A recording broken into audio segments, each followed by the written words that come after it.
medicine. And I'm up here today to talk to you guys to tell you the story of how I started a science mentoring program and to talk to you more about how you can become involved in the outside community. So first, we're going to begin with my early years at Alabama.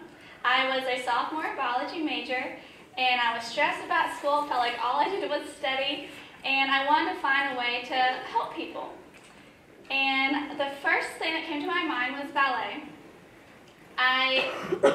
I took ballet classes from age 3 to 18, and I also taught ballet in high school. So it seemed like a natural choice for me. So I called an after-school coordinator at an elementary school and asked if I could volunteer. When she agreed, I was so excited. I thought of all the ways I could introduce ballet to these students and teach them about poise, self-discipline, and most importantly, self-confidence. But to my surprise, they taught me way more than I could ever teach them. So one day after class, my student Markia came up to me and asked a simple question. What do you do at Alabama? So I said, I'm a college student majoring in biology and trying to become a doctor. And as soon as that came out of my mouth, I got surrounded by all 20 of my students asking me questions rapid fire about being a doctor and doing science and what does that even mean? And I had one student come up to me and say, wow, I've never met someone who wanted to be a doctor before. And with that, my world changed. So in my experience of teaching the ballet, I saw how curious my students were about the world and their natural desire to learn. And I just thought of all the opportunities that they should have and the resources that should be available to them. So I decided to start a science mentoring program. And Discovery Buddies was born.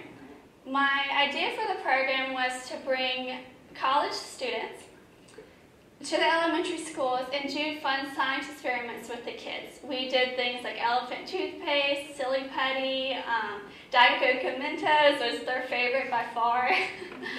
And the main premise of the program is to get the kids really interested in science, show them that it can be fun, it can be more than just learning facts and memorizing them, and to also encourage them to pursue careers in science because most of my mentors are also science majors at Alabama. So here I am, a sophomore biology major with this big idea and I have no idea where to start. So I sat down and thought what I needed. First, I needed to find funding to purchase this experiment supplies. Then I needed to figure out how I was going to find the mentors, where was I going to find all these people. And then third, I had to decide how I was going to convince elementary school principals to let college students come to their schools and teach them about science. And at first, I was overwhelmed. I didn't know really where to start. And then I thought about my students, and I thought about how much they really deserve this opportunity and this resource. And so I decided just to go for it.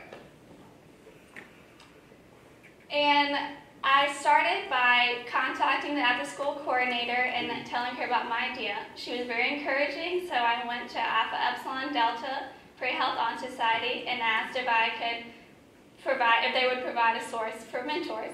When they said yes, I went to Tussocks in One Place, a nonprofit organization, met with the program director, gave her all of my ideas, all the curriculum, all the numbers and budgets, and asked if they would fund it. When they agreed, I secured a faculty advisor and the planning began. So we started with a pilot program in fall 2013.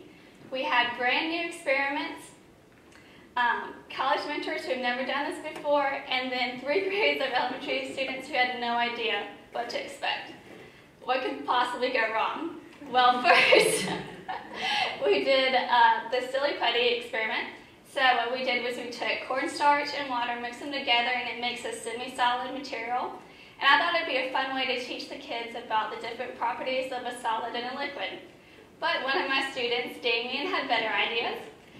So I walked over to help a group with the project. I looked up, and Damien is covered from head to toe in cornstarch. Keep in mind, he's wearing black shirt, black jeans, and black shoes. So I pulled him aside and explained to him that the experiments were for the supplies only, This applies for further experiments only. And I wrote a note home to his mom to explain why her son was covered in this white powder. And then second, we did elephant toothpaste.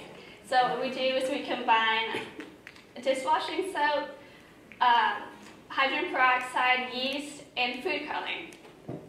And we mix them together and it creates a reaction. So we're about halfway through the experiment, and I realized that we need hot water to activate the yeast.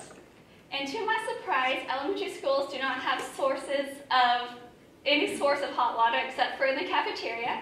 And like I said, this is an after-school program, so we could not get in there. So we had to get creative. We found a microwave right in the teacher's lounge and heated up the water, ran upstairs, did the experiment, and to our surprise, it worked. And we saw, and the kids were like just ecstatic to watch the huge foam shoot out of the water bottle and into the tin. They just loved that experiment, and I was really relieved that it worked. and even with these mishaps, we really did have a successful first year. And now we're in our second year, and we have expanded to 2 schools, 2 elementary schools. We have over 90 mentors, and we have an excellent executive team. And we've also been featured in 3 articles associated with Alabama and the Tuscaloosa area. And we've had the opportunity to showcase some of our fun experiments at the elementary schools, open houses, and also do presentations for Tuscaloosa One Place Advisory Council. So we've had incredible opportunities and experiences with this program. But this program all began with Markia, my student who had never met anyone who wanted to be a doctor before. I created the program to change that for her and her classmates. And I encourage you guys to step outside your classroom. And I know in class sometimes we discuss things and we have heated debates about major social and societal issues, but we really feel like we don't have the tools to do anything about it. But I encourage you to go outside in the outside community, volunteer, interact with people, and I promise you will find needs that need to be filled. And think of ways that you can fill them with your passions and ideas, and you'll be surprised with the ripple effect that it can have. You really can create change with just very small initiatives in the outside community. And lastly, I will leave you with the wise words of Nelson Mandela: it always seems impossible until it's done.